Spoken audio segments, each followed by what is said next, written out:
Você sabia que a Ana Bolena quase foi condenada à fogueira? A segunda esposa de Henrique VIII teve um casamento e um reinado breve. Após 3 anos casada com Henrique, sem conseguir dar à luz a um filho homem herdeiro do trono, Ana, que antes parecia ser a grande obsessão de Henrique, se tornou uma grande frustração e incômodo para o rei. Para se livrar dela de uma vez por todas, Ana foi acusada de adultério, incesto e bruxaria.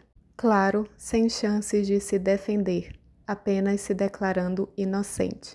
Henrique anotou instruções objetivas para a execução de Ana e descartou a possibilidade de condená-la à fogueira, não por benevolência, mas porque o seu casamento e a forma como ele estava finalizando já tinha gerado muito escândalo na Europa. Se Ana fosse executada na fogueira, seria em praça pública, ou seja, os súditos todos veriam. E era imprevisível saber a reação do povo vendo a sua rainha sendo queimada. Como era de costume as decapitações serem de portas fechadas dentro da torre, era a opção mais discreta que Henrique queria.